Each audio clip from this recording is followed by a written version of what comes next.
নমস্কার। গল্পকথনের সকল শ্রোতা বন্ধুকে আরও একবার স্বাগত জানাই। বন্ধুরা কেমন আছেন? আশা করি ভালো আছেন, সুস্থ আছেন। আপনাদের কাছে আমার আজকের নিবেদন সমরেশ মজুমদারের লেখা ছোট গল্প সহাবস্থান। এখন বিকেল। ব্যালকনিতে চেয়ার পেতে বসেছিলেন দিব্যজ্যোতি। সামনে চোখ মেললেই চোখের শান্তি হয়। কোথাও কোনো বাধার প্রাচীর নেই। দক্ষিণ দিক, বোধহয় বঙ্গোপসাগর পর্যন্ত একদম খোলা। নিবারণ ঢোল ঠিকই বলে, এত মিষ্টি হাওয়া তিনি কোনো দিন গায়ে মাখেননি। শরীরটা জুত নেই। আজকাল নিয়মের ব্যতিক্রম হলেই এমন হয়। ঠিক সময়ে খাওয়া, শোয়া, ঘুমোবার চেষ্টা চালিয়ে আচ্ছন্ন হয়ে থাকা এবং বই পড়া। জীবন বলতে এখন এই। লতিকার তাগাদায় জীবনের শেষ প্রান্তে এসে একটা মোচড় এলো। শোভাবাজারে ঘিঞ্জিতে তিনি হাঁটতে পারতেন না। এখানে এত সবুজ মাঠে হাঁটতে হাওয়া লাগবে। মল্লিক বাড়ির অন্দরে হাওয়া ঢুকতো, কিন্তু এখানে ঈশ্বরের দাক্ষিণ্য পর্যাপ্ত। নিবারণকে দেখে তার খারাপ লাগছে না।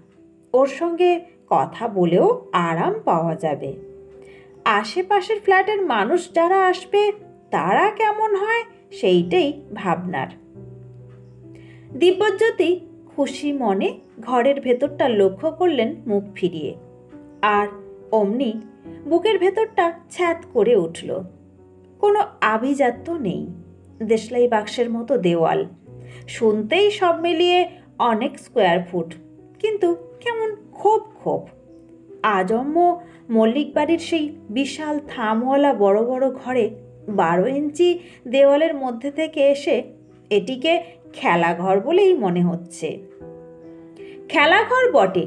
জীবনের সব পাট চুকিয়ে আত্মীয় অনাত্মীয়দের সব মুখের চেহারা দেখে এই খেলাঘর পেতেছে লতিকা তাকে নিয়ে।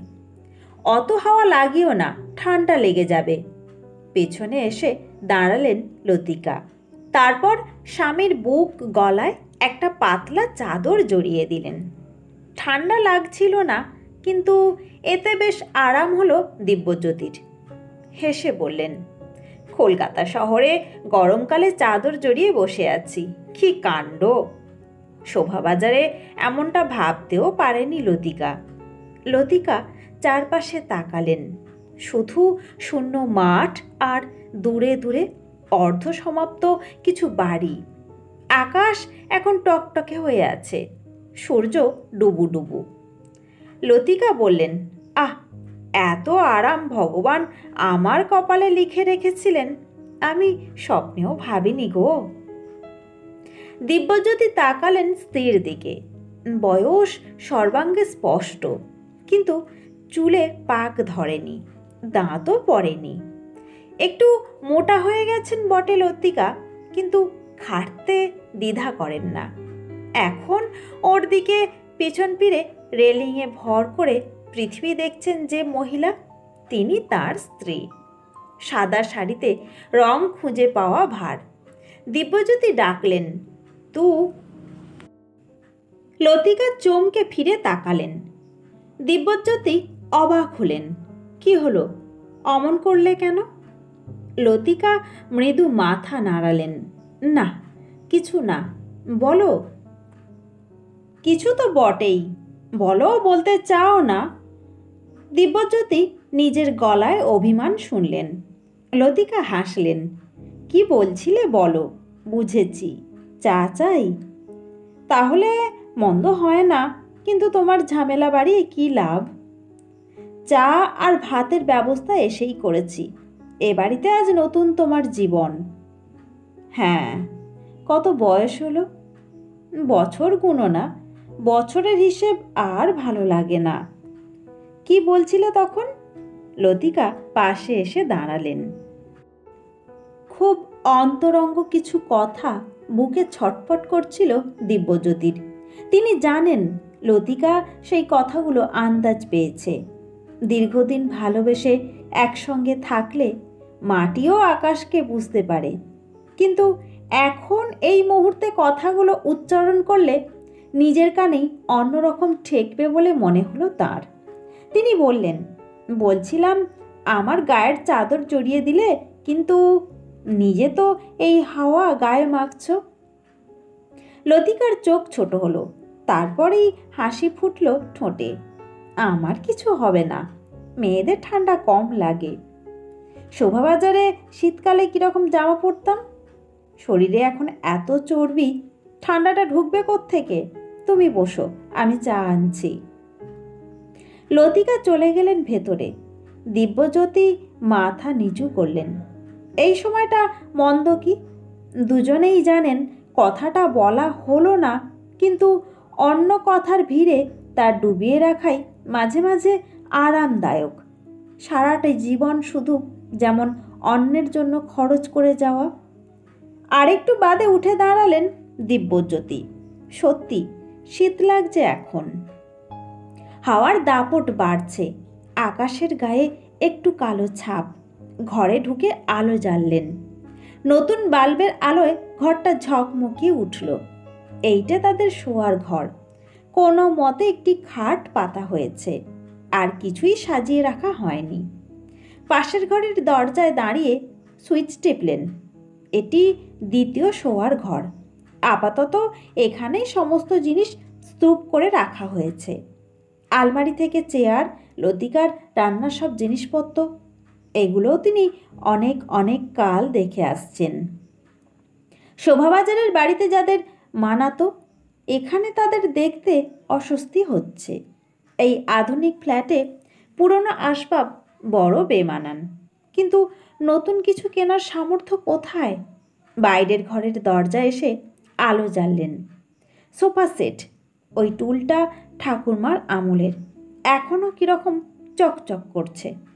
হঠাৎ দিব্যজ্যোতির মনে হলো, এই আধুনিক বাড়িতে তিনি বা তারা কতটা মানানসই।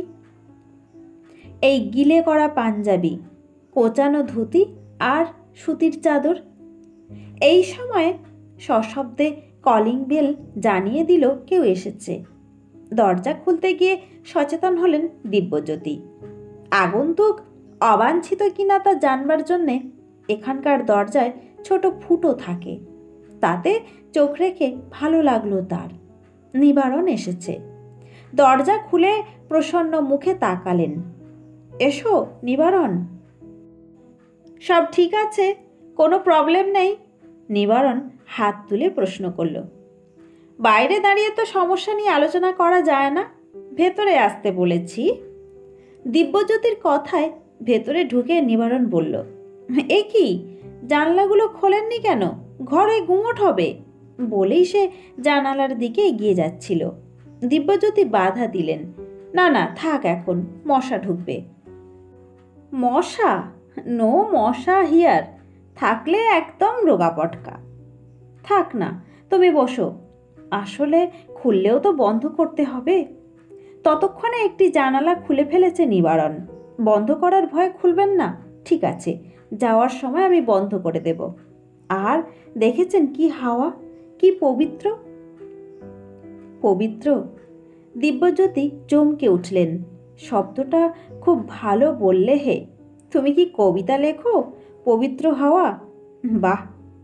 নিবারণ লজ্জা পেল। না না, অশিক্ষিত মানুষ, এসব ক্ষমতা আমার কোথায়? মুখে যা আসে বলে ফেলি। বলার পরও কেউ না বলে দিলে বুঝতে পারি না কথাটা ভালো। দিব্যজ্যোতি ভালো করে ছেলেটিকে লক্ষ্য করলেন। যে বয়স শুনেছেন, চেহারা সেটি মালুম হয় না। তিনি অন্য প্রসঙ্গে গেলেন। আর সব ফ্ল্যাটের মানুষ কবে আসছেন? এসে গেলেন বলে। আমরা তো তৈরি হয়ে বসে আছি। এখন ঠিক আছে, সবাই এসে গেলে একা আমার সব ঝক্কি সামলাতে হবে। প্রাণহরিবাবু, চেনেন তো ওকে? ওই যে মিটিংয়ের দিন যিনি আপনাদের সঙ্গে কথা বলছিলেন, আমাদের ম্যানেজার। ছিচি, এই দেখুন, বলি কথাটা ম্যানেজার, কিন্তু সঙ্গদোষে জিভে যে উচ্চারণ ঢুকেছিল তাই বেরিয়ে আসে। যা বলছিলাম, প্রাণহরিবাবু মাঝে মাঝে আসবেন এখানে। অতএব আমার একার ঘাড়ে সব। কিন্তু কাজ দেখে পালাবার পাত্র নই আমি। নিবারণ যেন নিজের সঙ্গেই কথা বলছিলেন। ব্যাপারটা লক্ষ্য করলেন দিব্যজ্যোতি। তিনি বললেন, তোমরা এই বাড়িটার নাম জব্বর দিয়েছ হে, তা যা বলেছেন। বাঙালি থেকে চীনে সবাই আসছেন, তখন বাড়ির নাম কলকাতা ভালো মানাচ্ছে। আমি এবার উঠি। উসকুস করল নিবারণ। উঠবে মানে? এলেই বা কেন? এই প্রথম সন্ধে আপনারা আছেন কেমন দেখতে ইচ্ছে করলো। খুব ভালো ইচ্ছে, বসো তো। তোমার সঙ্গে গল্প করতে আমার খুব ভালো লাগছে। এই সময় 2 কাপ চা হাতে লতিকা দরজায় এসে দাঁড়াতেই নিবারণ উঠে দাঁড়িয়ে হাত জোর করল। ছি ছি, আপনি আমার জন্যেও চা করলেন? একজনের চা তৈরিতে যে পরিশ্রম, দুজনের কিন্তু তার ডবল হয়ে যায় না। আপনি অনেক দিন বাঁচবেন। লতিকা টেবিলে চা নামিয়ে রাখলেন। দিব্যজ্যোতি একটু চিমটি কাটলেন। তুমি আবার কখন মনে করলে ওকে? করেছি। উল্টো দিকের সোফায় গুছিয়ে বসলেন লতিকা। নিবারণ এক দৃষ্টিতে লতিকার দিকে তাকিয়েছিল। বিব্রত মুখে লতিকা প্রশ্ন করলেন, কি দেখছেন ওরকম করে? নিবারণ মাথা নাড়ল। আপনি না কি বলবো, সাক্ষাৎ মা দুর্গার মতো দেখতে। হঠাৎ ঘর কাঁপিয়ে হেসে উঠলেন দিব্যজ্যোতি। লতিকার মুখে রক্ত জমল। নিবারণ তার কথায় জোর দিল, হ্যাঁ, আমি মিথ্যে বলছি না। আপনার দিকে তাকিয়েই কেমন ভক্তি ভক্তি ভাব জাগে। দিব্যজ্যোতির গলায় তখনও হাসির রেশ। ঠিক বলেছ ভাই, আমার তো সারা জীবন ওই করেই কেটে গেল। লতিকা কৃত্রিম রোষ দেখালেন। থামো তো নিবারণবাবু, আপনার সঙ্গে আমার কয়েকটা কথা আছে। আপনি না এলে আমাকেই ডাকতে যেতে হতো, কিন্তু এত বড় বাড়ি একদম খালি হয়ে রয়েছে, ভয় ভয় লাগে।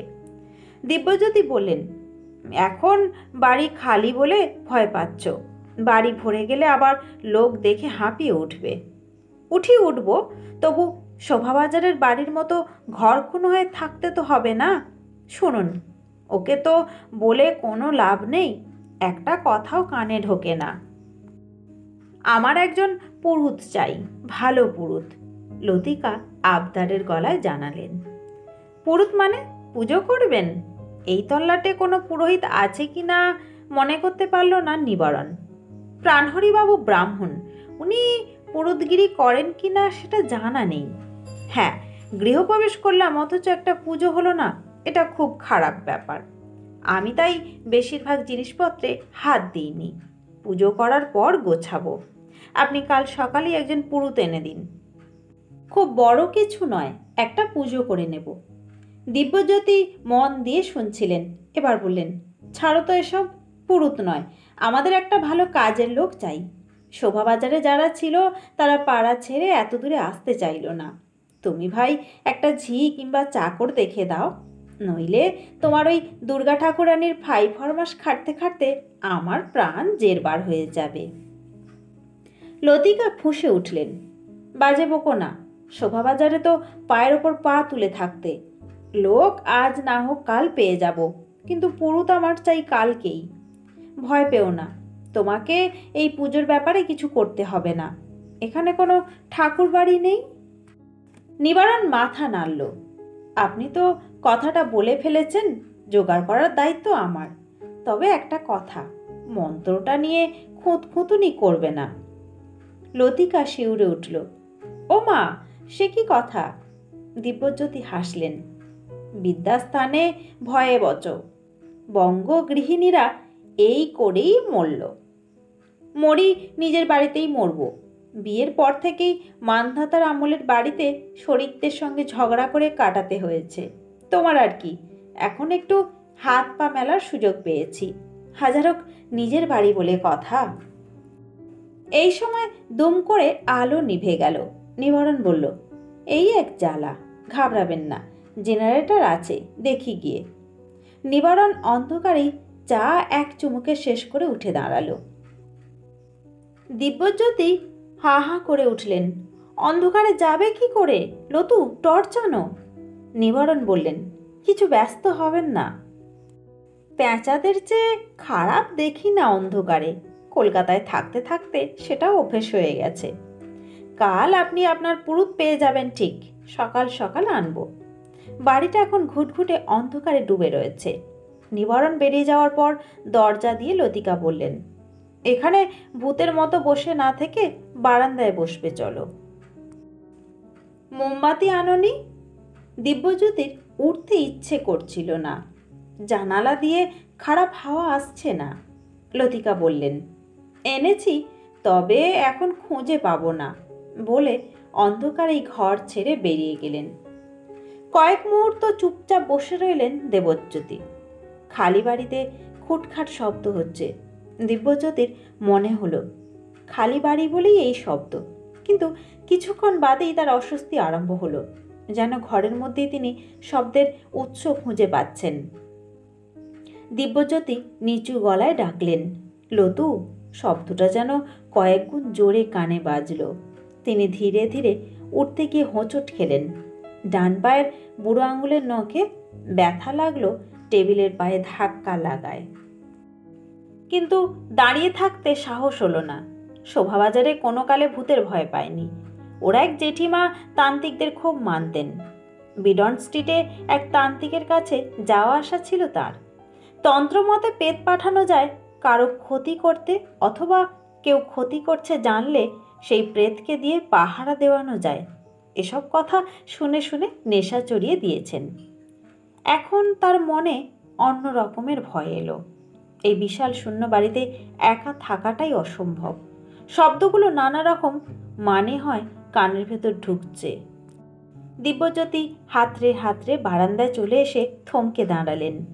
লতিকা গ্রিল ধরে দাঁড়িয়ে বাইরে তাকিয়ে আছে। দিব্যজ্যোতি ঠিক করলেন চশমার কাঁচ এবার পাল্টাতে হবে, যতই অন্ধকার হোক। লতিকাকে তিনি বেশ ঝাপসা দেখছেন যেন। বাইরে অনেক দূরে টিমটিমে আলো, আর আকাশটা এখন মেঘমুক্ত, কারণ ঠাস ঠাস তারারা ঝকঝক করছে। দিব্যজ্যোতি আরও একটু এগোলেন। তার পায়ের শব্দ এতক্ষণে লতিকার কানে যাওয়া উচিত ছিল, কিন্তু সে মুখ ফেরাচ্ছে না। মজা লাগলো দিব্যজ্যোতির। মেয়েদের বয়স বাড়লেও মনের মধ্যে অভিমানের বাক্সটা ঢেকে ঢুকে রাখে। সময় বুঝলেই খানিকটা খুলে দেখায়। দিব্যজ্যোতি বিকেলে যেটা বলতে গিয়ে পারেননি, এই আধা অন্ধকারে যখন তারার আলোর মিশেল চারপাশে, তখন দু হাত বাড়িয়ে লতিকাকে কাছে টানলেন। লতিকার শরীরটা এই বয়সেও নরম, অন্তত তার চেয়ে নরম। কাঁধে চাপ দিয়ে ওকে ঘুরিয়ে মুখ লাগিয়ে লতিকার চিবুক তুলে অনেক অনেক দিন পরে চুম্বন করলেন তিনি। এক ঝটকায় মনে হলো যৌবনের উচ্ছ্বাসের যে স্বাদ লতিকার ঠোঁটে পেতেন, তার গন্ধ যেন নাকে লাগলো। কিছু বলার জন্য তিনি মুখ খুলতেই লতিকা হু হু করে কেঁদে উঠলেন। তারপর দিব্যজ্যোতির বুকে মাথা রেখে সেই কান্নাটা গিলতে চেষ্টা করলেন। কাঠ হয়ে গেলেন দিব্যজ্যোতি। কোনো মতে নিজেকে সামলে লতিকার পিঠে আলতো হাত বুলালেন। তারপর গাঢ় স্বরে বললেন, you must not, you must not. তা এসব বছর 5 আগের কথা। সময়ের চড়া পড়ে পড়ে এত সময় কোথাও এক ফোঁটা জল নেই বলে ধারণা জন্মেছিল দিব্যজ্যোতির। কিন্তু এ স্রোত চোখের বাইরে দিয়ে বয়। চেয়ারে নড়ে চড়ে বসলেন তিনি। সেই সময় লতিকা বলে উঠল, বড় খুকিদের আসতে লিখলাম, জামাই ছুটি পায়নি। দিব্যজ্যোতি মনে করিয়ে দিলেন, বড় খুকির মেয়ের পরীক্ষা। লতিকা জবাব দিলেন না। তার কেবলই মনে হচ্ছিল ছুটি না পাওয়া, মেয়ের পরীক্ষা, এসব বাহানা। কেউ তার ইচ্ছের দাম দিতে চায় না। কিন্তু আজ ওই বারান্দায় যাওয়ার পর, একা দাঁড়িয়ে অন্ধকার দেখার পর থেকেই মনে হচ্ছিল ওর কথা। মনে হচ্ছিল কোথাও কি ভুল হয়ে গেছে। সে যেসব অন্যায় করেছে চোরের মতো চলে গিয়ে, তারাও কি ওকে বুঝতে ভুল করেছেন? ছোটবেলায় ছোট খুকি বলতো, দেখো আমি বড় হয়ে বিয়েই করব না, বিয়ে করলেই তো তোমাকে ছেড়ে চলে যেতে হবে। 2 বোনের পার্থক্য ছিল 10 বছরের। বড় খুকির বিয়ের পরে তার কান্না দেখে মেয়ে বলেছিল, এই বাড়ি নিজের, কোনো শরিক নেই, কারো কাছে কৈফিয়ত দিতে হবে না, এই সুখ তার। অনেক দিনের আকাঙ্ক্ষা ছিল, কিন্তু আজ কেন নিজেকে সুখী ভাবতে পারছেন না তিনি? হঠাৎ মুখ তুললেন লতিকা। মানুষ আর জন্তুর মধ্যে কি পার্থক্য জানো? সবাইকে নিয়ে সুখী হতে না পারলে মানুষের সুখ পূর্ণ হয় না। কি বলতে চাইছো তুমি? দিব্যজ্যোতির বুকের ভেতরটা কেঁপে উঠল। আমি তোমার কাছে একটা ভিক্ষে চাইব। ভিক্ষে বলছো কেন? ছোট খুকির কাছে একবার যেতে চাই। কেন জানি না, কিন্তু না গেলে মন শান্ত হবে না। সে যদি তোমায় অপমান করে? আর কখনো যাব না। না লতিকা, যাকে একবার মৃত ভেবেছ তার সঙ্গে সম্পর্ক রাখনি, তাকে আর টেনে এনো না। স্মৃতি হাতড়ে পিছু ফেরা ভালো নয়। তোমার বড় মেয়েও খুশি হবে না। তাছাড়া যে লোকটা ছোট খুকিকে পয়সার লোভে মডেলিং করায়, তার সামনে গিয়ে দাঁড়াবার ইচ্ছে আমার নেই। দিব্যজ্যোতি কথাগুলো বলছেন যখন তখনই আলো ফিরে এলো। শোভাবাজারে লোডশেডিং শেষ হলে অনেক গলা থেকে একসঙ্গে আনন্দধ্বনি ছিটকে উঠত, কিন্তু এখানে কেউ কোনো আওয়াজ করল না। এবং তখনই দিব্যজ্যোতির খেয়াল হলো নিবারণ জেনারেটর চালু করতে গিয়েছিল, অথচ তার কোনো ফল পাওয়া যায়নি। ব্যাপারটা নিয়ে পরে কথা বলবো। মাঝরাতে ঘুম ভেঙে গেল দিব্যজ্যোতির। লতিকা তাকে ডাকছেন। কি বলছো? বিরক্ত মুখে গলায়। বাথরুমে যাব। যাবে তো যাও গে, আমাকে ডাকার কি আছে? কিসের শব্দ হচ্ছে চারপাশে? তুমি একটু দাঁড়াবে? লতিকার কথা বলতে অসুবিধা হচ্ছিল, তবু সেই মুচড়ানো গলায় বললেন, কি করব, আজ ওকে ভীষণ মনে পড়ছে। আমাকে ছোটবেলায় এইরকম বারান্দাওয়ালা বাড়ির কথা বলতো। দিব্যজ্যোতি বললেন, লতু, তুমিও বলেছ she is dead to us. Latika নিজেকে মুক্ত করে ধীরে ধীরে চেয়ারে গিয়ে বসলেন। দিব্যজ্যোতি একটু অসহায় চোখে তাকালেন। তার শরীরে কম্পন আসছিল, হাঁটু দুটো হঠাৎ খুব দুর্বল হয়ে পড়ল। তিনি চেয়ারে বসে কিছুক্ষণ চুপচাপ রইলেন এবং এতদিন বাদে স্ত্রীকে চুম্বনের যে আনন্দ কিছুক্ষণ আগে বেলুনের মতো ফুলছিল, তা এখন চুপসে গেছে। ওই কান্না একটি কারণেই আসতে পারে লতিকার, তারও। দুটো মানুষের সূত্র যদি এক হয়, তাহলে একের অনুকরণ অন্যে টের পাবেই। তিনি কিছুতেই মুখটা মনে করতে চাইছিলেন না। তখন বারংবার সে ফিরে আসছে। 19 বছর বয়সের তার সবচেয়ে আদরের মেয়ে, ছোট মেয়ে, একেবারে বিয়ে করে খবর পাঠালো সে কাজটা করেছে। সামনে এসে দাঁড়িয়ে জানানোর সাহস হলো না। শোভাবাজারের রক্ষণশীল বাড়ির অন্য আত্মীয়দের কথা ছেড়ে দিলেন। এই চোরের মতো কাজটার জন্যে প্রচণ্ড অপমানিত হয়েছিলেন তিনি, কিন্তু তার চেয়ে অনেক বেশি আহত হয়েছিলেন লতিকা।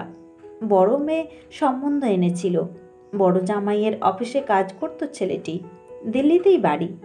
মেয়ে জামাই লিখেছিল ছোট মেয়েকে নিয়ে লতিকা যেন দিল্লিতে কয়েকদিন কাটিয়ে আসেন, সেখানেই মেয়ে দেখবে ছেলে। সেই মতো টিকিট কাটাও হয়ে গিয়েছিল। আর আজই এই কাণ্ড। ছেলে ছবি আঁকে, নিজের সিগারেটের খরচ যার ছবি বিক্রির টাকায় ওঠে না, সে বিয়ে করেছে দেবজ্যোতি মল্লিকের মেয়েকে। লতিকা তৎক্ষণাৎ ঘোষণা করেছিল তিনি ধরে নেবেন ছোট মেয়ে মৃত, মুখ দর্শন করবেন না। ঠিক করেও দিব্যজ্যোতিকে অনেক দিন নিজের সঙ্গে লড়াই করতে হয়েছিল। 19 বছর তিল তিল করে যে স্নেহ দিয়ে ওকে গড়ে তুলেছিলেন, তা মুছে ফেলা মুশকিল। কথাটা জানার পর মেয়ে আর মুখও হয়নি। দিব্যজ্যোতি জানেন না ফিরে এলে তিনি কি করতেন। তার বিস্ময় লাগে। 19 বছরের অভ্যাস, ভালোবাসা, পরস্পরের হৃদয়ের স্পর্শ ম্লান হয়ে গেল মেয়ের কোন আকর্ষণের তাগিদে?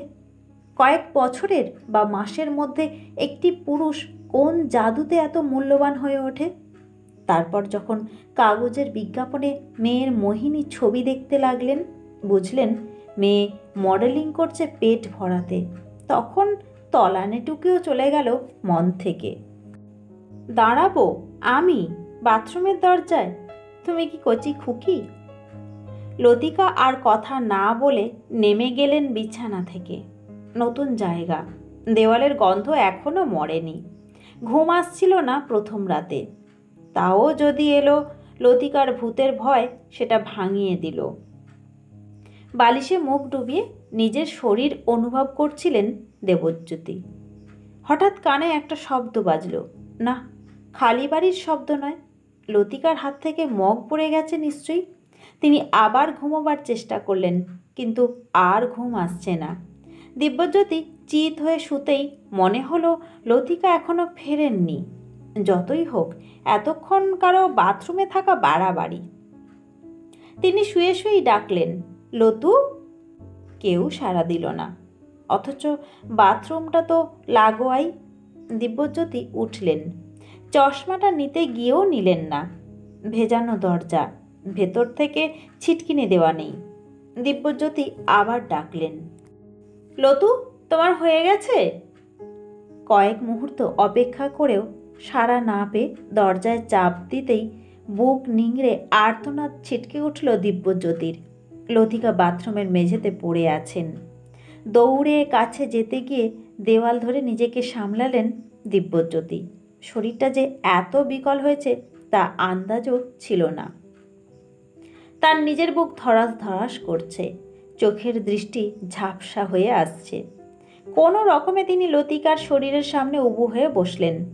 তার খুবই কষ্ট হচ্ছিল। হাত তুলে লতিকার কাঁধ ধরলেন তিনি। লতু, লতু, কি হয়েছে লতু? কথা বলো লতু। কোনো সাড়া নেই। দিব্যজ্যোতি কি করবেন ভেবে পাচ্ছিলেন না। তার শরীরে এখন এমন সামর্থ্য নেই যে নিচে গিয়ে হাঁকাহাঁকি করে নিবারণকে ডাকবেন, কিন্তু একজন ডাক্তার আনা দরকার, এই বোধ সক্রিয় ছিল তার। নিজের সমস্ত মানসিক শক্তি জড়ো করে শক্ত হতে চাইলেন তিনি। তারপর আঙুল নিয়ে গেলেন লতিকার নাকের সামনে। নিঃশ্বাস কি পড়ছে বোঝা যাচ্ছে না। দিব্যজ্যোতির মনে হলো তার আঙুলের চামড়া এত মোটা হয়ে গেছে, বয়স হওয়ায় যে সামান্য আলতো চাপে ঠাউর করতে পারছেন না। মুখ তুলতেই কল দেখতে পেলেন তিনি। কি মনে হতেই কলের মুখ ঈষৎ খুলতেই জল পড়তে লাগলো লতিকার মাথায়। সেই জল তিনি হাতে নিয়ে বুলিয়ে দিতে লাগলেন ওর গলায়, কপালে। আচমকা অন্যতর ভাবনা এলো, এখন লতিকা যদি এইভাবেই চোখ বন্ধ রেখে চলে যায়, ওর এই সাধের নতুন বাড়িতে লতিকা ছাড়া তিনি কেমন করে থাকবেন? শুধু বাড়ি নয়, তার প্রতিদিন অভ্যাসের সঙ্গে যখন লতিকা জড়িত, তখন তিনি এর পরের দিনগুলো বাঁচবেন কি করে? বুকের ভেতরটা হু হু করে উঠল দিব্যজ্যোতির। তিনি প্রাণপণে লতিকাকে ডাকতে লাগলেন। এই সময় চোখ মেললেন লতিকা। মাথায় তীব্র যন্ত্রণা, জলের স্পর্শ এবং কানে নিজের নাম তাকে বিহ্বল করে তুলল। এবং তখনই তিনি স্বামীর মুখ দেখতে পেলেন। ধীরে ধীরে উঠে বসতে চেষ্টা করলেন লতিকা। দিব্যজ্যোতি জিজ্ঞাসা করলেন বিপর্যস্ত স্বরে, কি হয়েছে লতু? তোমার কি হয়েছিল? ভেজা চুল, সিক্ত জামায় শীত করল লতিকার। চোখ বন্ধ করে বললেন, পড়ে গিয়েছিলাম, হঠাৎ মাথাটা। দুটি মানুষ পরস্পরকে অবলম্বন করে কোনো ক্রমে প্রচুর সময় নিয়ে খাটে ফিরে এলো। লতিকা পোশাক পরিবর্তন করার শক্তি পেলেন না। সিক্ত বস্ত্র মুক্ত হয়ে চাদরে শরীর মুড়ে পড়ে রইলেন একপাশে। দিব্যজ্যোতি শক্তিহীন চোখের সামনে অন্ধকার নিয়ে বুক ভর্তি যন্ত্রণায় প্রথম পদক্ষেপ বুঝেও চাদর টেনে তার পাশে শুয়ে বালিশের নিচ থেকে কৌটো বের করে একটা সরব্রিটেড বের করে নিজের মুখে দিয়ে তারপর দ্বিতীয়টি লতিকার মুখের দিকে বাড়িয়ে দিতেই শুনলেন, কি? সরব্রিটেড থাক। দুটি মানুষের শরীরে সাদা চাদর এমনভাবে পাশাপাশি টান টান যে আচমকা দেখলে দুটি মৃতদেহ মনে হওয়া অস্বাভাবিক হতো না। লতিকার হাত বেরিয়ে এসে দিব্যজ্যোতির হাত আঁকড়ে ধরল। বাথরুমের খোলা কল তখন একটানা জল ঢেলে যাচ্ছে। আপনারা শুনছিলেন সমরেশ মজুমদারের লেখা ছোট গল্প সহাবস্থান। গল্পটি কেমন লাগলো কমেন্টস করে জানাতে ভুলবেন না। যদি ভালো লাগে ভিডিওতে একটা লাইক দিয়ে পাশে থাকবেন। সকলে খুব ভালো থাকবেন। ধন্যবাদ।